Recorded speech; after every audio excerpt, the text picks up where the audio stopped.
اس نے بتایا کہ وہ جلد اس سے شادی کرنے والا ہے۔ جب میں نے اس سے کہا کہ میں ایسا ہرگز ہونے نہیں دوں گی تو اس نے مجھے کہا جو میرا ایسے گمان میں بھی نہ تھا، وہ بھلے 50 عورتوں سے شادی کر لیتا، لیکن میرے پاس پھر بھی اس کے ساتھ رہنے کے کوئی چارہ نہیں تھا۔ میرا بوجھ تو گھر والوں نے پہلے بہت مشکل سے اتارا تھا، اور جب تو یہ بوجھ اتر جانے کی ایک امید بھی تھی۔ کچھ دن بعد اس نے مجھے طلاق دے دی اور میں پھر سے اپنے میکے آ گئی۔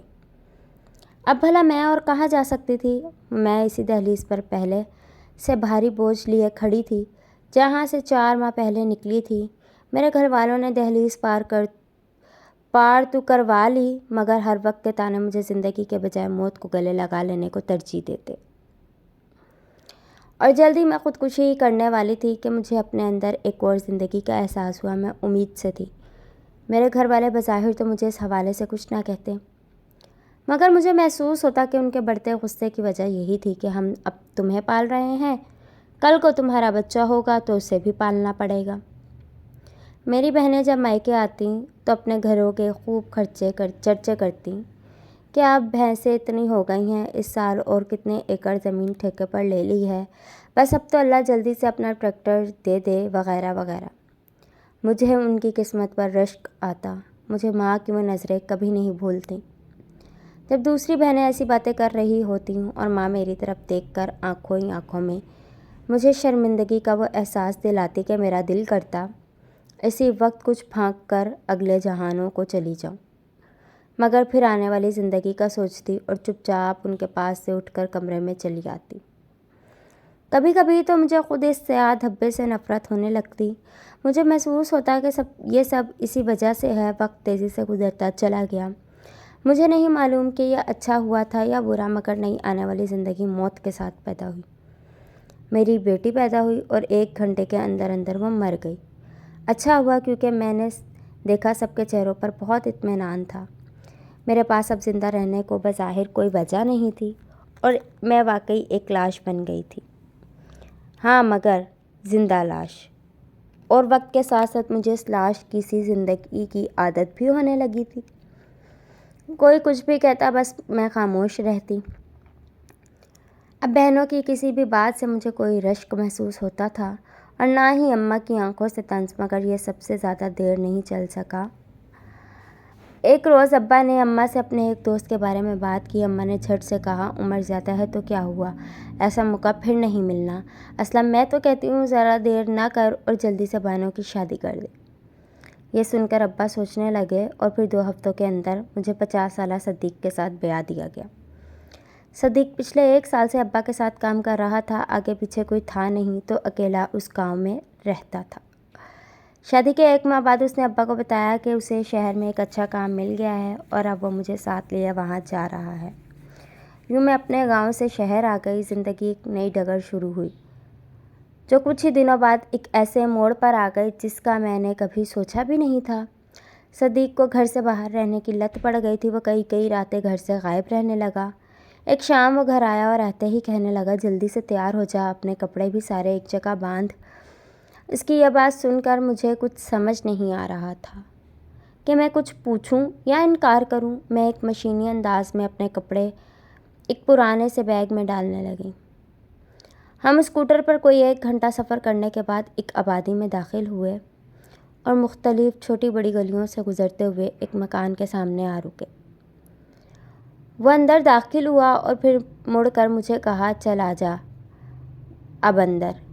میں نے جھجکتے ہوئے گھر کے اندر قدم رکھا۔ میں نے وہاں موجود افراد کو دیکھ کر واپس پلٹنا چاہا تو مجھے یوں لگا جیسے میں پتھر کی ہو گئی ہوں۔ جس انسان کے پیچھے کچھ نہ ہو اور آگے جانے کو من نہ چاہے تو وہ پتھر ہی تو ہو جایا کرتا ہے۔ 50,000 کے عوض صدیق مجھے ان خواجہ سراؤں کے ہاتھوں بیچ کر چپ چاپ چلا گیا تھا، اور میں تو اس روز ہی چپ ہو گئی تھی جب میری بیٹی مر گئی تھی۔ پہلے پہل تو میں گھر میں ہی رہتی اور میرا شوہر بے وقت گھر سے جاتا اور آتا جاتا رہتا۔ اس دوران راتوں کو اس خواب کے آنے کا وقفہ کم سے کم ہوتا چلا گیا۔ کوئی رات ہی ایسی گزرنے لگی جب میں وہ خواب نہ دیکھتی۔ میں اپنی زندگی میں کسی چیز کے بارے میں سوچتی تھی تو وہ واحد چیز یہ خواب تھا، ورنہ اب کچھ بھی میری ذات پر اثر انداز نہ ہوتا۔ میں گھر کی صاف صفائی کرتی، کھانے کا بندوبست کرتی، ان کے لباس جس کی بدبو تک محسوس ہونا بند ہو گئی تھی دھو کر الگنی پر ڈالتی۔ ایک رات یوں ہی جب میں خواب سے جاگی تو میرا سارا وجود پسینے میں نہا رہا تھا۔ گرو جاگ رہا تھا۔ اس نے میری حالت دیکھی تو اٹھ کر میرے پاس آنے لگا۔ میں نے اسے بتایا کہ بس ایک خواب تھا جو میں اکثر دیکھتی ہوں، اس لیے پریشانی کی کوئی بات نہیں ہے۔ لیکن دراصل میں اب خواب کو لے کر کافی پریشان رہنے لگی تھی۔ کوئی بھی کام کر رہی ہوتی، خواب ذہن میں گھومنے لگتا اور وقت یوں ہی سرکتا رہا۔ ایک صبح جب میں جاگی تو دیکھا سب خواجہ سرا کہیں جانے کے لیے تیار تھے، مگر تاج ہی چارپائی پر لیٹا تھا۔ اس کو تیز بخار ہوا تھا۔ گرو کو اس بات کی پریشانی کھائی جا رہی تھی کہ میلے پر فلاں موت کے خوں والوں سے بات کر رکھی تھی کہ وہ اتنے خواجہ سراؤں کے ساتھ پہنچ جائے گا اور یہ مردود اب بخار چمٹائے پڑی ہے۔ مجھے اس پر رحم آنے لگا تھا۔ اچانک گرو کی نظر مجھ پر پڑی تو وہ جیسے میرا سیاہ دھبا پھول گیا تھا۔ وہ مجھ سے کہنے لگا، چل جلدی تیاری کر لے، تو بھی آج ہمارے ساتھ چلے گی۔ یہ سن کر سارے خواجہ سرا گرو کی طرف دیکھ رہے تھے اور میں ہکا بکا کھڑی سوچ رہی تھی کہ زندہ رہنے کو یہ تاوان ادا کرنا ابھی باقی رہ گیا تھا۔ میں رکشے میں بیٹھی بالکل ان جیسی لگ رہی تھی۔ لوگ مجھے ویسی ہی نظروں سے دیکھ رہے تھے جیسے رکشے میں موجود باقی سب کو۔ میں پچھلے ایک عرصے سے ہر شے سے ماورا ہو گئی تھی، مگر آج پھر بھی مجھ میں ایک نئے درد نے سر اٹھایا تھا۔ میں نے اماں کو یاد کرنا چاہا، مگر میں کیا یاد کرتی؟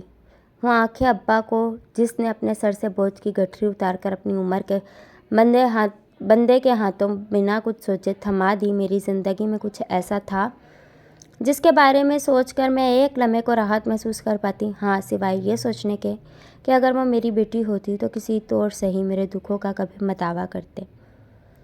میرے پاس کوئی امید، کوئی راستہ نہیں تھا۔ میں نے خدا کو یاد کرنا چاہا، میں نے بس اللہ کہا اور میرے آنسو آنکھوں کے کناروں تک آ گئے جنہیں میں نے پلو سے وہیں دفن کر دیا تھا۔ کچھ دیر بعد رکشے سے اتر کر ایک بس میں سوار ہوئے جس سے 1 گھنٹے کی مسافت کے بعد اترے۔ پھر رکشے میں سوار ہوئے اور ایک ایسی جگہ آن پہنچے تھے جہاں ایک میلہ لگا ہوا تھا۔ میلے کے بازار سے ہوتے ہوئے ہم میدان میں موجود ایک خیمے میں چلے گئے۔ شام کو رونق عروج پر تھی۔ موت کا کھو جس میں تختوں کے اوپر موٹر سائیکل کے کرتب ہونے تھے، مگر ہر کرتب سے پہلے اور بعد اپنی ساتھیوں کے ساتھ مل کر جو کرنا تھا اس کا اندازہ مجھے دن کے وقت ہو گیا تھا۔ جب کرتب میں وقفہ آتا تو میں شیمو اور پنکی کی طرح بناوٹی اداؤں سے ناچنے لگتی۔ اس سب میں 4 گھنٹے گزر گئے تھے۔ میرے پاؤں دکھ رہے تھے۔ جسم کا کوئی ایسا حصہ نہیں تھا جہاں میں اس وقت درد محسوس نہیں کر رہی تھی، مگر میری آنکھیں خاموش تھیں۔ مجھے یوں محسوس ہو رہا تھا جیسے میں کسی خلا میں ہاتھ پاؤں ہلا رہی، میرے آس پاس کچھ نہیں۔ تھوڑی دیر بعد مجھے گرو نے ایک آدمی کا ساتھ جانے کا اشارہ کیا اور کہا، تم نے گھبرانا نہیں، یہ صبح سے پہلے تمہیں یہاں چھوڑ جائے گا۔ میں نے گرو کے سینے کے ابھاڑ دیکھے جو نوٹوں کی وجہ سے اور تنے ہوئے دکھائی دے رہے تھے۔ میں اس کے پیچھے پیچھے چلتی جا رہی تھی۔ وہ ایک بڑی سی کار کے پاس رکا اور پھر اس کا دروازہ کھول کر مجھے اندر بیٹھنے کو کہا۔ میں بیٹھ گئی۔ وہ آدمی وہیں کھڑا رہ گیا اور گاڑی فراٹے بھرنے لگی۔ تھوڑی دیر بعد گاڑی ایک ڈیرے میں داخل ہوئی۔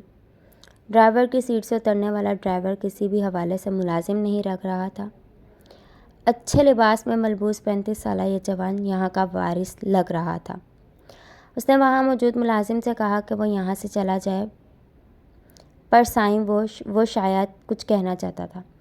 دفع ہو جاؤ یہاں سے، غصے میں اس کی لڑکھڑاتی آواز سے یوں لگ رہا تھا جیسے اس نے کوئی نشہ کر رکھا ہو۔ ملازم چلا گیا تو اس نے دروازہ کھول کر مجھے باہر آنے کو کہا اور خود ڈیرے کا گیٹ بند کرنے چلا گیا۔ باہر صحن میں پڑے ہوئے بڑے بڑے موہڑوں میں سے ایک پر ڈھہ گیا۔ میرا سارا وجود کانپ رہا تھا۔ مجھے اندازہ ہو گیا تھا کہ میرے ساتھ کیا ہونے والا ہے۔ چلو شروع ہو جاؤ، اس نے مجھے دھیمے سے انداز میں آنکھیں بند کیے ہوئے کہا۔ مجھ میں کوئی حرکت نہ ہوئی۔ ارے شرما کیوں رہی ہو؟ یہاں کوئی نہیں ہے، اس نے پھر کہا، اور پھر اس سے قبل کہ میں کچھ بولتی اس نے مجھے گلے لگا لیا۔ وہ دیوانہ وار ہاتھ مسل رہا تھا کہ ایک دم اس نے مجھے دھکا دے کر دور کیا اور اس کی مرنے جیسی حالت ہو گئی۔ عورت ذات، تیری ہمت کیسے ہوئی؟ اس نے مجھے اس قوت سے تھپڑ مارا جس قوت سے وہ اس حالت میں مار سکتا تھا، اور اس سے قبل کہ وہ مجھے اور مارتا میں نے گیٹ کی طرف دوڑ لگا دی۔ میں گیٹ کا بھاری کنڈا کھولتے ہوئے اسے اپنی طرف آتا دیکھ رہی تھی، اور اگلے ہی لمحے وہ میرے سر کے اوپر پہنچ چکا تھا۔ میں یہ دیکھتے ہوئے کہ کلہاڑا میری گردن اڑانے کے لیے اوپر اٹھ رہا ہے تو بے ساختہ میری آنکھیں بند ہو گئیں اور میں چیختے ہوئے وہیں بیٹھ گئی۔ مجھے خود کو یقین دلانے میں کچھ لمحے لگے کہ میں زندہ ہوں۔ میں نے جب دھیرے دھیرے آنکھیں کھولی تو دیکھا ایک خوبصورت شخص گھٹنوں کے بل میرے سامنے بیٹھا مجھے دیکھے جا رہا تھا۔ کلہاڑی دور پڑی تھی اور وہ جو مجھے لے کر آیا تھا دیوار کے ساتھ بیٹھا رو رہا تھا۔ اس خوبصورت شخص نے مجھ سے کہا، میرے بھائی کو ایک لڑکی نے دھوکہ دیا تھا، اس کے بعد سے ان کو عورت ذات سے نفرت ہو گئی ہے۔ وہ تمہیں تو کچھ اور سمجھ کر لائے تھے۔ پھر اس نے مجھ سے پوچھا تو میں نے اسے ساری بات بتا دی۔ جب میں اسے بتا رہی تھی تو وہ مسلسل میری طرف دیکھ رہا تھا۔ اس کے بعد میں نے کبھی وہ خواب نہیں دیکھا جو میں برسوں سے دیکھتی آ رہی تھی۔ اس شخص کا نام ثقلین تھا۔ اس نے مجھے واپس گرو کے پاس چھوڑتے ہوئے کہا تھا کہ کیا تم مجھ سے شادی کرو گی؟ یہ سن کر میں بت سی بن گئی۔ میری قسمت اتنی اچھی کہاں تھی کہ مجھے اتنا امیر اور اچھا شخص مل جائے، مگر وہ بہت اچھا تھا جب تک میں نے اس سے شادی کی حامی نہیں بھری۔ وہ مجھ سے ملنے روز آتا رہا، اور جس دن میں نے اس سے کہا کہ میں تم سے شادی کرنے کے لیے تیار ہوں، وہ مجھے اپنے گھر لے آیا۔ پھر ہماری شادی کو 2 سال ہو گئے اور ہمارا ایک بیٹا بھی پیدا ہوا۔ میرا شوہر بہت اچھا تھا، وہ مجھ سے بہت پیار کرتا تھا۔ اس نے مجھے کبھی احساس نہیں ہونے دیا کہ میں اتنی بدصورت تھی۔ جب وہ کہتا تھا کہ بانو تم بہت خوبصورت ہو، تب میں اللہ کا شکر ادا کرنے لگ جاتی تھی، جس نے میری جھولی میں اتنی ساری خوشیاں ڈال دی تھیں۔ اللہ حافظ۔